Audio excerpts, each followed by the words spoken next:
Olá a todos, eu hoje trago então o vídeo das leituras da segunda quinzena de agosto. E ao contrário do que é habitual, hoje são menos livrinhos.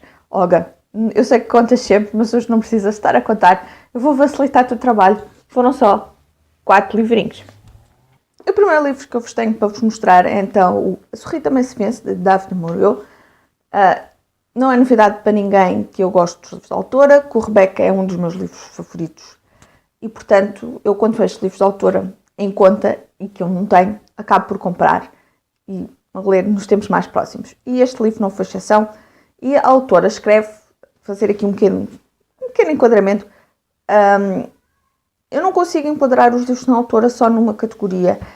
Daquilo que eu tenho lido, tenho percebido que a autora andou a experimentar, ou andou a escrever vários géneros, uns mais com mistérios, outros talvez assim mais pontuados com romance, outros mais, se calhar mais entrando ali assim na onda do terror, quanto mais não seja o terror psicológico, outros assim mais dentro de fantasia e assim. E este livro eu enquadrava mais assim, uma espécie de distopia. Isto é passado no Reino Unido e no final do ano de, se não estou em erro, 1971. E o que é que está aqui a acontecer? A Inglaterra não está, acabou de fazer um referendo e acabou por sair da Comunidade Europeia, nesta altura ainda era, se não estou em erro, CEE, porque não estava no espírito da comunidade, a comunidade tinha prejudicado a economia inglesa e, portanto, eles resolveram sair. Isto até fica aqui assim, no tempo atual até dá assim um bocadinho a ideia que a autora estava a preferir o Brexit, mas então a saída do Reino Unido ainda agravou mais os problemas. Eles têm problemas económicos, têm problemas de desemprego, há uma crise no governo. Então isto começa com a ajuda dos Estados Unidos ou a Inglaterra e formarem então um novo país, não é um novo país, é uma nova comunidade de supostamente interajuda. É chamada, se não estou em erro, o SCUT, não, como é que é? USUK, portanto, United States, United Kingdom. É o nome da nova comunidade.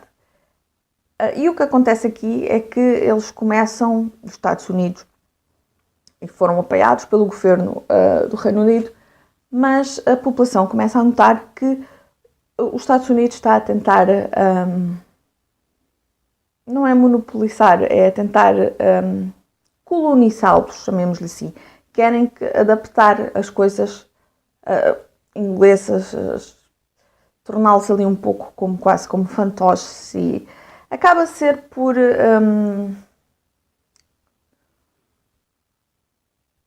eu não quero ser de malos, mas está-me a faltar o termo, mas pronto.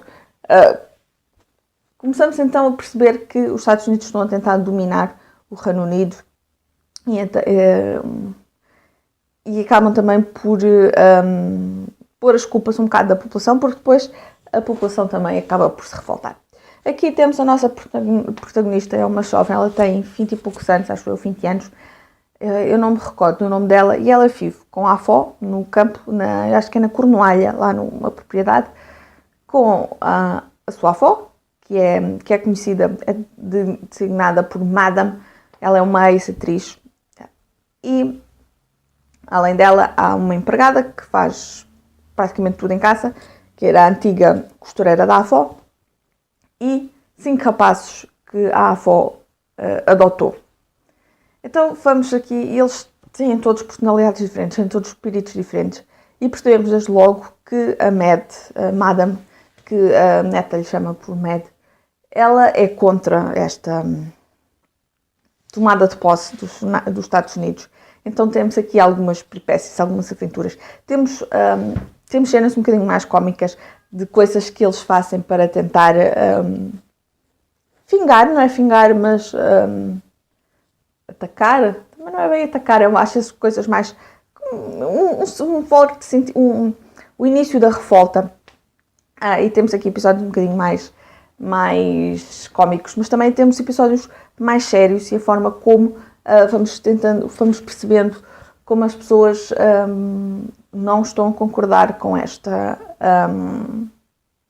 com este domínio americano. Eu gostei muito. Eu dei 4 estrelas. É certo que não me conquistou totalmente como Rebecca, mas eu gostei da história, eu gostei dos personagens. Elas são todas muito diferentes e têm personalidades próprias, e vamos ao longo da história vamos notando o fincar de algumas características das personagens. O final, não sei, não me agradou tanto, ficou assim um bocadinho no ar, mas mesmo assim, 4 estrelas. Depois li mais um livro recente, Os Médicis. Eu tinha comprado este livro na Feira do Livro, não tinha gostado, não tinha chegado aos 5 € e tinha sido um livro que eu já há algum tempo já estava com ele debaixo do olho, já o tinha visto alguns numa campanha, mas não o tinha comprado.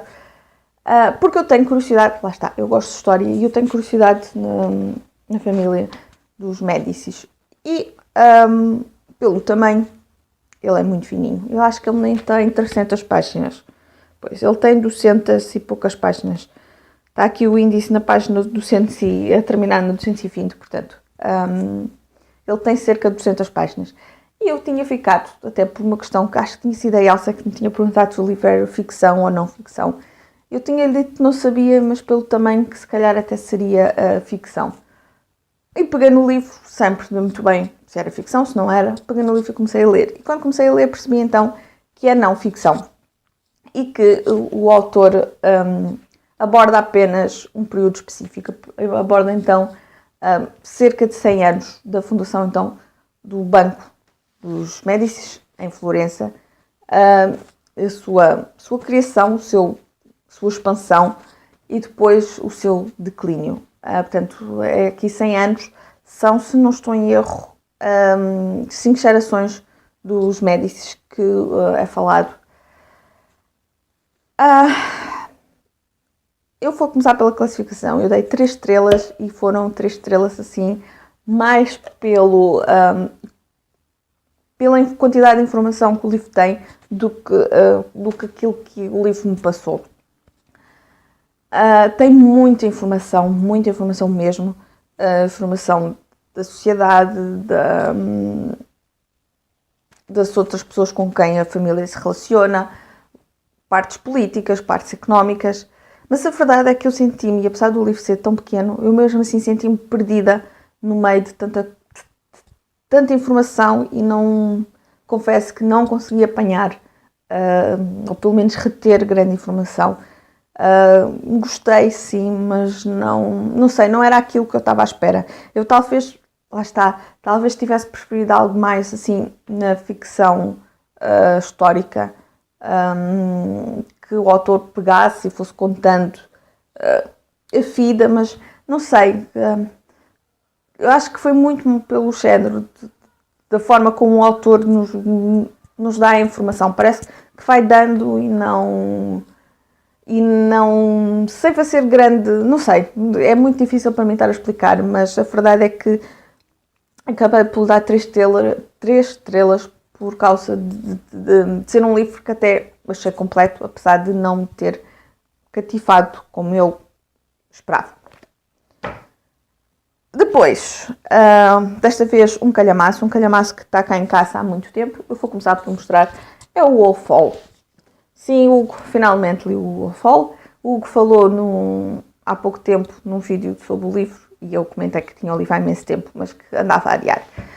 Este livro efetivamente está nas minhas estantes há muito, muito tempo. Eu não estou bem certa. Se me lembrar, depois vou deixar por aqui. Mas eu comprei o livro, ou melhor, eu comprei o livro A Princesa Determinada, da Philippa Gregory, e na altura não pela FNAC Online, e trazia este livro como oferta. Portanto, um livro deste tamanho como oferta, ainda por cima dentro do tema que eu gosto. E eu já tinha alguma curiosidade no livro, e eu gosto dos livros da Philippa Gregory, é claro que eu ia comprar. Mas tenho adiado. Primeiro pelo seu tamanho, porque é muito grande. E depois, não só pelo tamanho, porque eu vou lendo calhamaços, mas a questão é que já tinham comentado comigo que o ritmo era lento e a escrita não era propriamente fácil. Portanto, eu adiava. Pronto, o Hugo acabou por dar-me então um empurrão final e eu acabei por pegar no livro, finalmente. Mas a verdade é que também não me conquistou como eu queria. O livro foi então, como podem ver aqui, vencedor do Man Booker Prize em 2009, mas não sei, eu vou começar pela classificação mais uma vez. Eu dei 3 estrelas e também esticadas, porque não foi aquilo que... eu não gostei particularmente do livro, mas o livro tem qualidade. Foi mais por aí. O problema é que eu tive mesmo muitos problemas com o estilo de narração, o estilo de escrita. Nós acompanhamos então isto, tentar aqui situar aqui um bocadinho. Isto é então sobre a vida do Thomas Cromwell, acho que não estou a dizer mal o nome, e temos aqui a primeira parte, é sobre a infância dele, que é muito pequena. Eu pensei que tínhamos um bocadinho mais de desenvolvimento também na parte da infância, para tentar aqui perceber um pouco mais o percurso dele, mas ele era então filho de um ferreiro e era maltratado pelo pai. O pai também, além de ferreiro, era um bocado bêbado e afins, mas ele foi subindo na hierarquia. Ele tornou-se advogado e depois tornou-se secretário do cardeal Wolsey. Eu estou a dizer mal o nome, de certeza, mas já sabem que eu tenho um problema com nomes.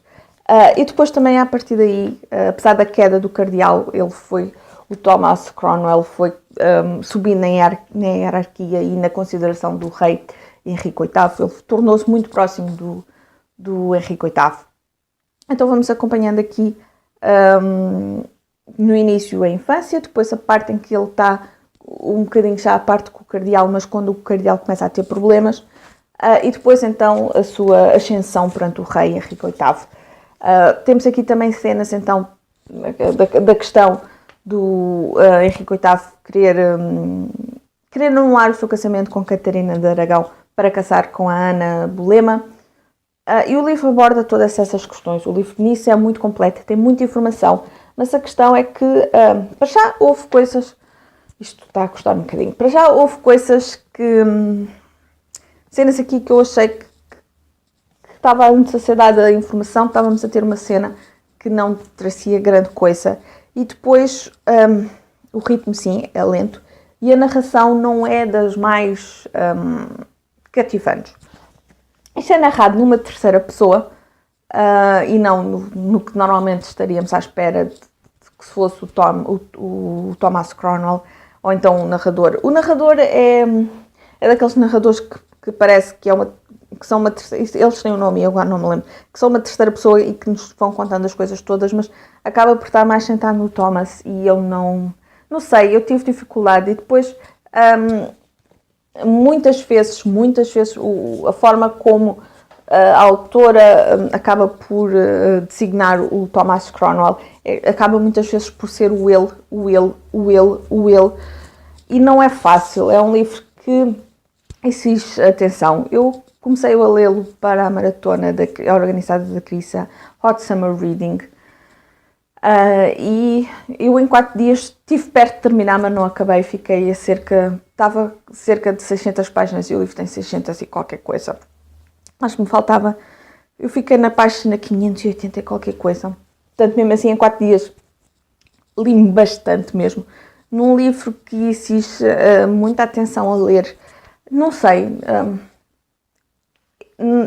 não é mau, o livro tem muita informação, o livro tem muito, eu acredito que a autora tenha feito um grande trabalho de pesquisa, mas realmente o estilo de narração não é para todos os leitores. E o tipo de história, talvez também por ser muito grande, temos aqui muitas partes assim mais com conversas que eu fiquei sem perceber muito bem para que, não sei, não me cativou. Eu tenho na estante o segundo livro, o Livro Negro.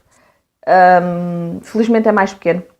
Felizmente também a Elisa já me disse que não tinha gostado muito deste, mas tinha gostado bastante do outro. Mas para já vou fazer uma pausa e depois então, aqui se calhar há 1 mês ou 2, pego então no Livro Vermelho, porque também o livro Negro é mais pequeno. A última leitura foi então Homenagem à Catalunha, de George Orwell. Este é um livro que o autor escreveu sobre a Guerra Civil Espanhola. Ele esteve na guerra na Catalunha e então é o relato dele na primeira pessoa